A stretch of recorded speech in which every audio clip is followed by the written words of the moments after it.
Shalom, puji Tuhan, kita bersyukur kembali ada di hari ini. Kita akan merenungkan firman Tuhan, mari kita berdoa. Bapa di sorga, terima kasih atas waktu dan kesempatan lagi kami ada di hari ini. Kami mohon pimpinan ya Tuhan atas firman-Mu yang akan kami baca dan renungkan. Dalam nama Tuhan Yesus. Amin. Bapak Ibu, firman Tuhan kita terambil di dalam Yohanes 20 ayat 28. Thomas menjawab dia, "Ya Tuhanku dan Allahku." Itulah firman Tuhan yang menjadi dasar renungan kita pada hari ini. Nah, tema kita adalah Yesus adalah Tuhan. Nah, saudara, pernyataan terakhir Thomas kepada Yesus ketika Yesus datang menampakkan diri kepadanya pasca kebangkitan Kristus adalah dengan berkata, "Ya Tuhanku dan Allahku." Ini adalah bukti bahwa Yesus adalah Tuhan. Bukti bahwa Yesus menerima penyembahan Thomas. Yesus tidak menolaknya dan memarahinya dan berkata, "Kamu salah Thomas, aku bukan Tuhan." Tidak, melainkan Yesus menerimanya. Bahkan setelah itu, semua rasul-rasul, gembala, penginjil, pengajar, bapak-bapak gereja, serta orang-orang percaya sampai hari ini pun mengaku bahwa Yesus adalah Tuhan. Nah, untuk supaya valid dan legitimate secara lebih biblikal, mari kita perhatikan ada 3 bukti teologi bahwa Yesus adalah Tuhan, yaitu esensinya, eksistensinya, dan realisasinya. Secara esensi, Yesus itu adalah kekal, sudah ada sebelum segala sesuatu ada, bahkan dialah yang ada. Bahkan dia pernah berkata kepada orang-orang Yahudi, "Sebelum Abraham ada, aku sudah ada." Dia adalah Allah, di mana esensinya atau hakikatnya Allah yang esa sebagai Sang Firman, Sang Sabda atau Sang Logos itu. Keberadaannya tidak disebabkan atau diciptakan. Dia berotoritas penuh, absolut, memiliki kemutlakan, independensi sebagai sumber dari segala yang ada, kausa prima dan penyebab dari segala yang ada, sedang ada dan yang akan ada, kausalitas. Yang kedua, eksistensinya. Allah yang transenden sekaligus juga adalah Allah yang imanen.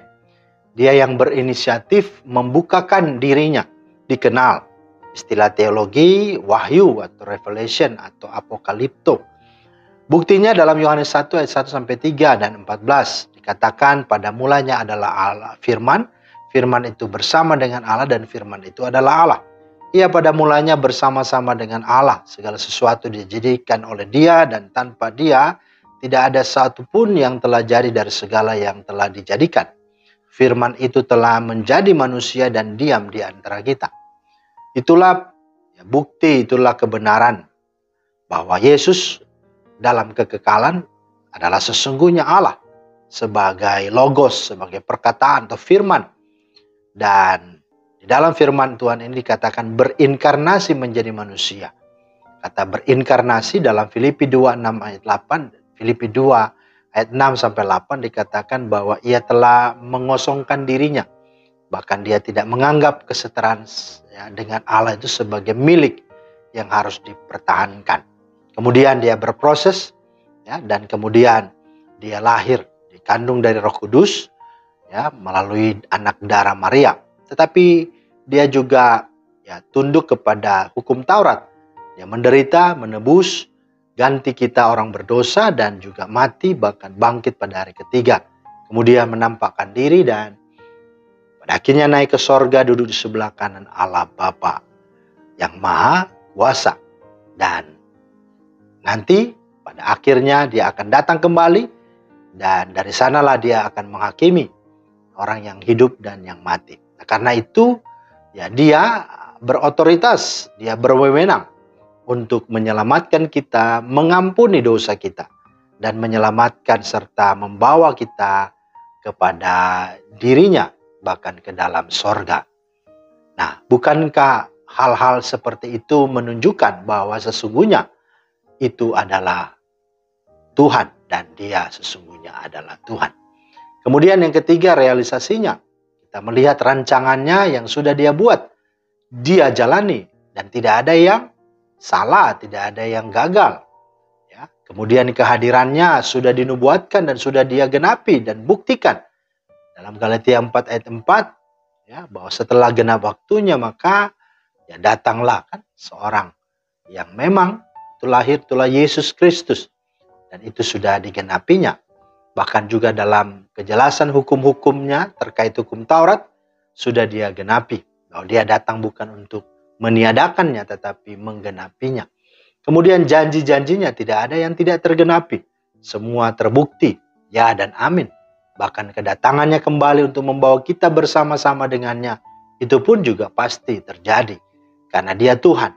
Dalam Yohanes 14, 1-3, Yesus berkata bahwa jangan gelisah hatimu, percayalah kepada Allah, percayalah juga kepadaku. Di rumah Bapakku banyak tempat tinggal. Jika tidak demikian, tentu aku mengatakannya kepadamu, sebab aku pergi ke situ untuk menyediakan tempat bagimu. Dan apabila aku telah pergi ke situ dan telah menyediakan tempat bagimu, aku akan datang kembali. Nah, ini garis bawahi, aku akan datang kembali dan membawa kamu ke tempatku, supaya di tempat di mana aku berada, kamu pun berada. Maka saudara, berdasarkan kebenaran ini, ya, bahwa dia secara esensi, secara eksistensi, dan secara realisasinya sungguh-sungguh terbukti. Ini menyatakan, menjelaskan bahwa sesungguhnya Yesus itu Tuhan. Yesus inilah, ya, pada praeksistensinya disebut sebagai malaikat Allah, menyatakan diri kepada Abraham, pada Musa, ya, aku adalah aku, atau yang kita bisa sebut sebagai Yahweh, disebut juga dalam bahasa Yunani sebagai ego emi, aku adalah. Yesus inilah dalam praeksistensinya telah menyatakan diri juga kepada Daud, pada nabi-nabi, raja-raja, imam-imam, dan hakim-hakim. Jadi tidak benar dan menyesatkan jika ada ajaran yang menyatakan kalau Yesus itu bukan Tuhan, bukan Yahweh, bukan Allah, tetapi hanya manusia yang dipertuhankan atau dijadikan Tuhan oleh Allah Bapa. Dengan kata lain, keberadaan Yesus hanya sebagai media untuk menerima kepenuhan Allah. Jelas ini menyesatkan dan ini bukan ajaran iman Kristen, tetapi ajaran saksi Yehova. Karena itu jangan mau dan mudah dipercaya dan mudah diperdaya, apalagi disesatkan. Percayalah dengan engkau mengalami dia dengan lahir baru, dan mari mengakui dan sungguh-sungguh. Sebagaimana Thomas berkata kepada Yesus, ya Tuhanku dan Allahku. Demikian juga saudara, saya, dan kita semua. Bahwa dialah Tuhanku dan Allahku. Tuhan memberkati. Terima kasih Tuhan atas firman-Mu. Meteraikanlah itu di hati kami dan mohon supaya Roh Kudus mampukan kami.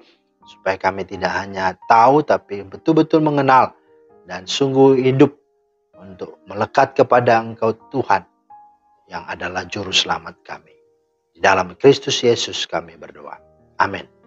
Terima kasih. Demikianlah firman Tuhan hari ini. Kiranya menjadi berkat, selamat beraktivitas.